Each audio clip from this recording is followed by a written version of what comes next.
특유의 바삭함과 촉촉한 맛으로 남녀노소 모두의 입맛을 사로잡은 대한민국 대표 먹거리 치킨. 최근엔 뜨거운 맛까지 더해져 중국을 비롯한 전 세계인의 사랑을 받고 있다는데요. 우리나라 치킨이 세계 스타로 우뚝 서게 된 비결.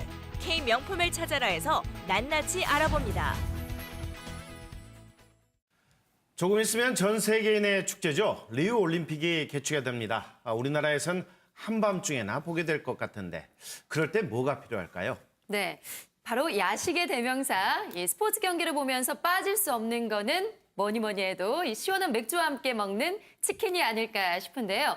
오늘 이 치킨에 대해서 자세히 알아보겠습니다. 세 분 모셨는데요.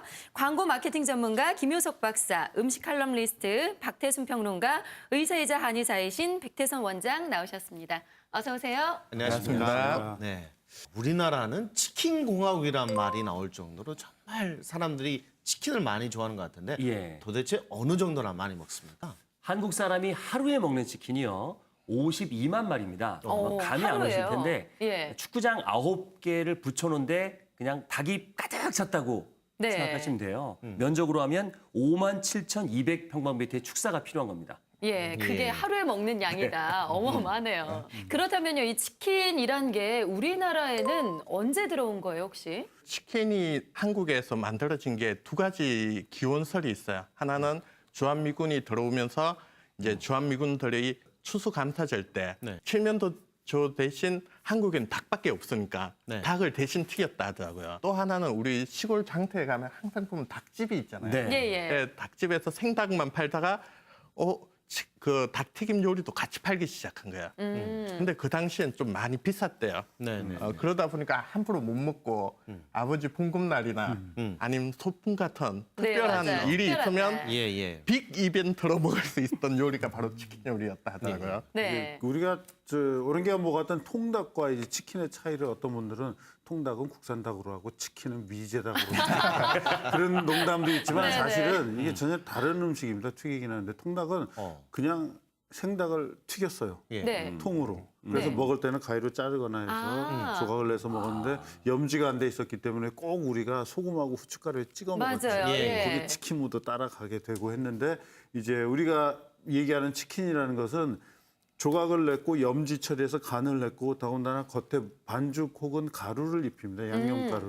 네. 그러니까 이제 바삭하게. 예. 그러니까 먹을 때 입에 닿는 느낌이 더 자극적이고 입에 쫙쫙 붙죠. 네. 그런 건데 이제 작은 조각으로 해서 튀기거나 구워 먹는 거는 뭐 가정에서 주로 해 먹던 스타일이었지만 그 옷을 입히고 염지해 놓은 것은 이제 본격적으로 식당 음식으로 자리를 잡은 거고 그 치킨이 등장하기 전에 통닭 사이에 끼어든 또 하나의 닭 요리가 있다 그러면 전기구이 통닭이 있어요. 전기구이. 이게 60년대, 70년대까지도 아주 인기 있었는데 60년대 최초의 이제 전기구이 통닭집이 이제 명동에 땡땡 센터라는 이름으로 예. 등장을 해서 외식하던 분들에게 참 신기한 요리로 기억이 나요. 고급 요리였죠, 그때만 해도. 네네. 그러다가 이제 아무래도 경제경영 5개년 계획이 있으면서 양계장이 일반화되면서 닭 생산량이 10배 이상 증가를 했고요. 네. 그다음에 또 식용유가 가정용 식용유가 1979년에 이제 판매가 되기 시작합니다. 그러다 보니까 이제 닭도 싸졌고 식용유도 싸져서 네. 여기 이제 대중 음식으로 되면서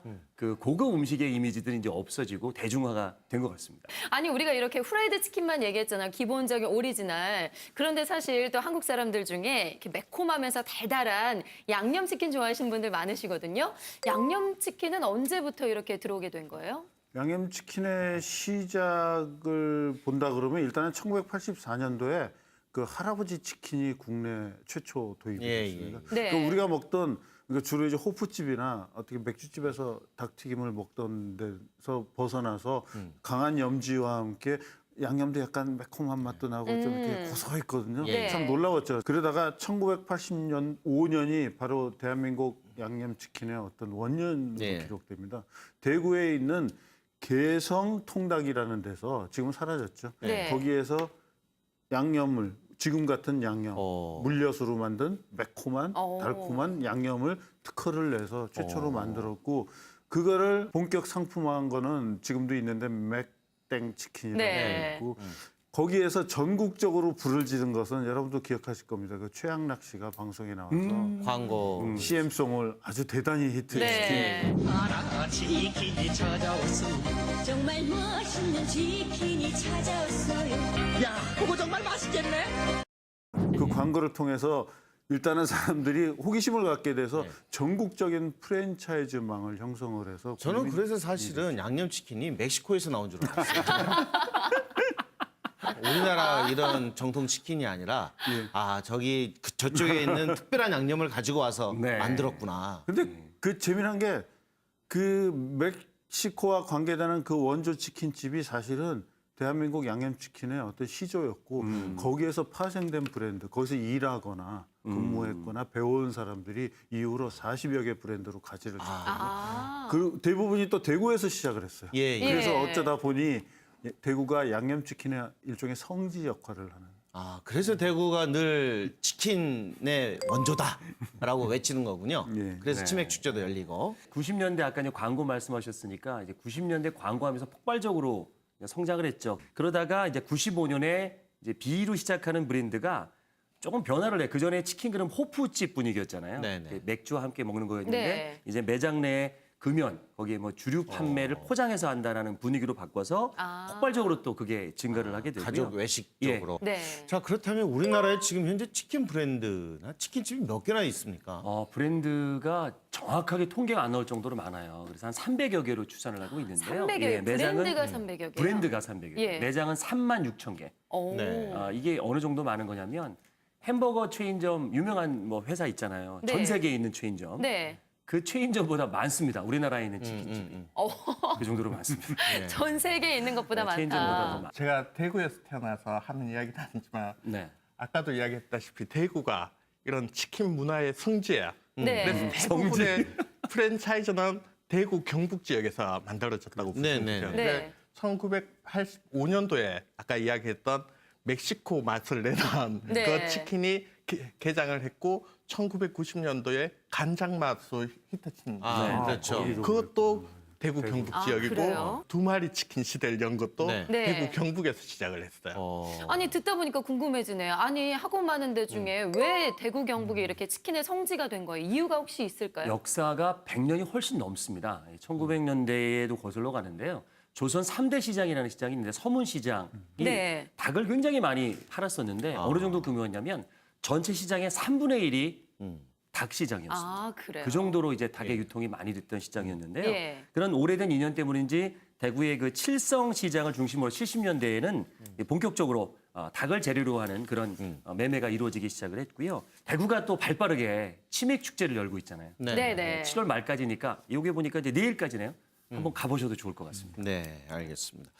자, 그런데 저는 늘 궁금한 게 이제 우리가 흔히 이제 치킨에다가 맥주를 같이 먹잖아요. 그런데 이 맥주는 좀 차가운 성질이고 해서 치킨하고 서로 간에 좀 충돌이 된다. 이게 좋은 음식으로서 좋은 궁합은 아니다. 그런 이야기를 들었는데 맞나요? 네. 그건 사실 잘못된 이야기예요. 아, 그렇습니까? 우리가 흔히 돼지고기를 먹을 때 맥주보다는 소주 많이 먹잖아요. 네. 그래서 한의학에서는 돼지고기는 찬 음식이에요. 차가운 음식이고 그리고 닭고기는 날짐승이다 보니까 따뜻한 양기가 많은 음식이에요. 그러다 보니까 이 맥주하고 궁합이 맞는 거예요. 아, 오히려. 네, 찬 맥주하고 궁합이 맞는데 이게 문제가 있어요. 네. 너무 궁합이 좋은 거예요. 그러다 보니까 치킨만 먹으면 많이 못 먹는데 맥주를 같이 먹으면 끝도 없이 들어가요. 한도 없이 들어가죠. 네. 예, 궁합이 좋은 것도 사실은 큰 문제이긴 해요. 자, 그런데 이렇게 다양하고 뭐 맛있는 건 좋은데 요즘 이제 논란이 된 게 어째 치킨이 점점 이 양이 좀 크기가 줄어드는 것 같은데 가격은 이제 벌써 2만 원이 네. 너무 비싸요. 다 됐어요. 네. 그것 때문에 계속 논란이 좀 있는 것 같은데요. 그러니까 우리가 치킨을 먹는 장점 중에 하나가 좀 그 양 대비 가격이 저렴하다는 걸 많이 이용해 먹었는데요. 통계청을 보니까 2005년 이후에 10년간 치킨 값의 상승률은 34% 정도 된 걸로 알고 있어요. 이제는 이제 10,000원대에서 이제 2만 원대까지 이제 올라가고 있는데요. 근데 찾아봤어요. 그럼 원가인 닭은 가격이 얼마나 올랐을까? 양계업계에 따르면요. 지난 10년간 육개의 가격이 킬로그램당 10년 전에는 1,242원이었고요. 지금은 1,500원대입니다. 어. 300원이 오른 게 아니죠. 네. 200 얼마가 오른 거예요. 근데 치킨 값은 평균 11,000원에서 지금 현재 16,000원까지 올랐거든요. 네. 그러니까 닭에 비해서는 원가에 비해서는 조금 가격은 좀 오른 게 사실입니다. 아, 당연히 원재료값 생닭이 올라서 치킨값도 오른 줄 알았는데 그게 전혀 아니네요. 그러니까 치킨에서 생닭이 차지하는 비중이 그렇게 크지 않습니다. 그럼 나머지 뭘로 부분은 오른 이제 거예요? 수수료, 뭐 매장 인테리어, 아. 그다음에 뭐 여러 가지 마케팅 비용, 예. 메뉴 개발비 이런 것들이 이제 포함이 되게 되는데요. 또 식용유 가격도 많이 올랐어요. 네. 인건비 올랐고 이게 반영됐다라고 합니다. 그래서 이 치킨의 시세는 매일매일 하는 게 아니라 3개월에서 한 6개월 단위로 산지 농가와 협의하는 거기 때문에 치킨 원닭의 그 가격은 중요한 게 아니고 그 옆에 부대 비용들 이런 부분들이 좀 문제가 되는 거고요. 그럼 도대체 어디에 돈을 제일 많이 쓰느냐고 마케팅 비용을 좀 조사해 보니까요. 2014년에 이제 비치킨 경우에는 광고 선전비가 115억 5천만 원이었는데 2013년에 비해서 128%가 증가한 거예요. 왜 이렇게 그 광고에 열중할까요? 그 브랜드는 난립을 하고 있는 가운데서 맛에서의 차별성은 참 한계가 있거든요. 결국에는 연예인을 동원한 이미지 광고에 치중할 수밖에 없는 게 현재 그 치킨 업계 현실이라고 볼 수가 있습니다. 예. 아까 말씀드린 브랜드만 300여 개니까요. 또 이 배달을 많이 하잖아요. 네. 네. 그러니까 딱 떠오르는 브랜드를 배달하게 되거든요. 여러분이 아시는 A급 배우들이 대부분 지금 하고 있어요. 뭐 수지, 이종석, 한류스타 이민호도 치킨 광고를 하고 있고요. 박보검, 아이유, 유재석, 엑소, 전지현까지. 이런 분들이 비싸잖아요, 몸값이. 네. 그렇죠. 어쩔 수 없이 마케팅 비용이 많이 들어갈 수밖에 없죠. 예. 아무튼 이렇게 치킨을 자주 시켜 먹다 보면은 저녁에 또 남는 경우도 있잖아요. 이렇게 먹다 남아서 식은 치킨을 잘 활용할 수 있는 방법, 그 꿀팁을 저희가 준비했거든요. 화면으로 함께 보시겠습니다. 국민의 사랑을 독차지하며 친해님이라는 별명까지 붙은 치킨. 먹다 남은 식은 치킨을 더 맛있게 먹을 수 있는 방법을 찾아 제작진이 직접 나섰습니다. 그 비법을 전수해줄 오늘의 주인공. 네, 안녕하세요. 한지혜입니다. 치킨을 시키고 나면 남기는 경우가 많은데요. 그럴 때 보관만 잘 하셔도 맛있게 먹을 수 있는 방법이 있습니다. 치킨은 이렇게 종이 박스에 보관하게 되면은 아무래도 푸석푸석해질 수 있거든요. 그래서 치킨을 이런 키친타올에다가 하나씩 싸서 보관을 해주시면 좋아요. 이렇게 냉동실에 보관을 하는 이유는요. 냉장고에 있을 때보다 산소에 의해서 기름이 산하는 것을 좀 방지해 줄 수 있는데요. 냉동실에 보관했을 때는 한 3, 4일 정도 더 오래 보관할 수 있습니다. 이번에는 치킨을 맛있게 데우는 방법에 대해서 알려드릴 텐데요. 이렇게 치킨을 팬에 넣어주고요. 뚜껑을 닫은 다음에 데워주다가 중간중간 뒤집어주면서 골고루 익혀주시면 됩니다. 잠깐 식용유를 넣고 데워야 하는 것 아닌가요? 튀김옷이 기름기를 흡수해서 바삭함을 조금 떨어뜨릴 수가 있어요.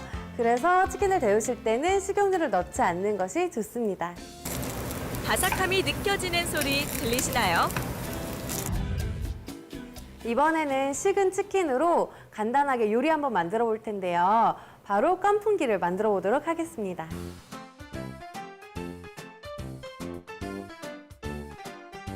뼈가 있는 채로 볶아주셔도 되는데요. 뼈를 제거해 주시면은 아무래도 먹기도 편하고 그리고 살 안쪽까지 다 양념이 벨 수 있어서 더 맛있게 조리하실 수 있어요.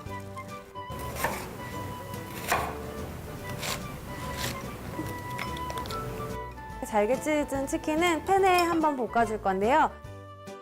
다진 마늘을 넣어주세요. 채소를 넣어주세요.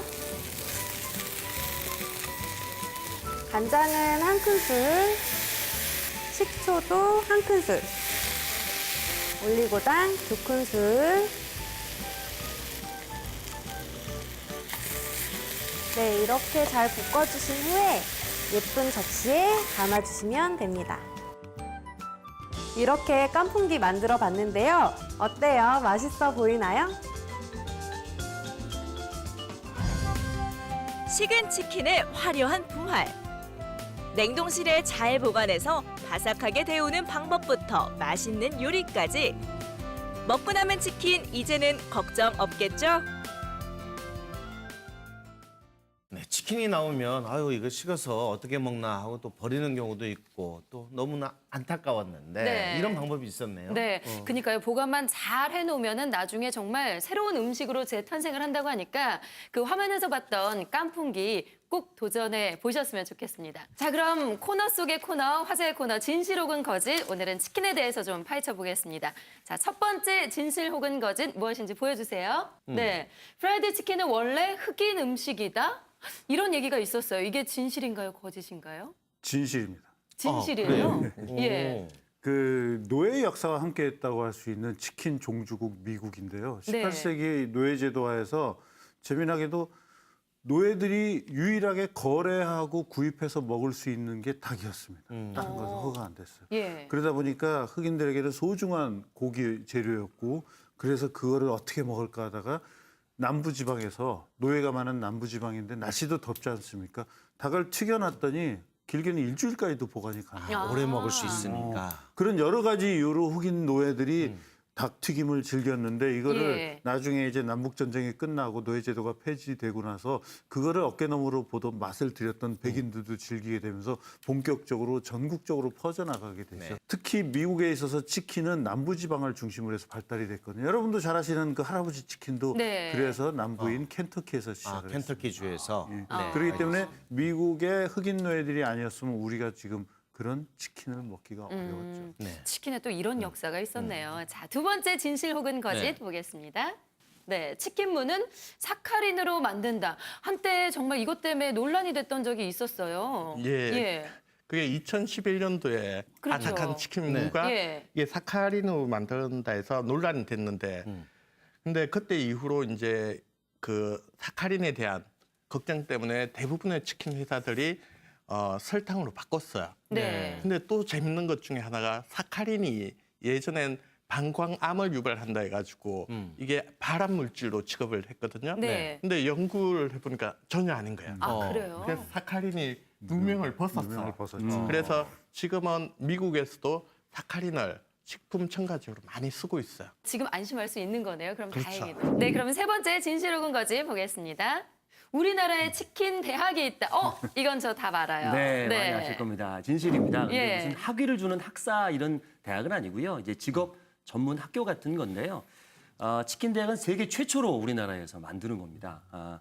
비치킨인 윤홍근 회장님이 이제 프랜차이즈를 하고 뭔가 외식을 하려고 했는데 너무 경험이 없는 사람들이 많으니까 그분들을 네. 좀 교육시켜야겠다 해서 햄버거 브랜드의 이제 햄버거 대학이 있잖아요. 거기에 이제 모티브를 해서 만들었는데 95년 설립한 이후에 졸업생이 22,000명이나 오, 그래요? 엄청나게 많은 분들. 이게 어느 정도냐면 국내 치킨 창업자의 5%가 넘는 분이 이 대학을 나오신 분이에요. 재미난 일화는 지금도 그 대학 가려면 수능은 몇 점 받아야 되나요?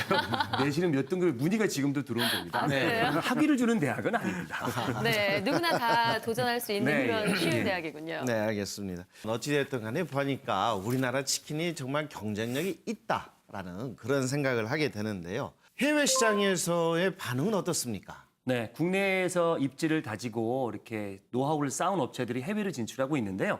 대략 60여 개 나라에 지금 진출해 있습니다. 한 400여 개 매장 수를 갖고 있는데요.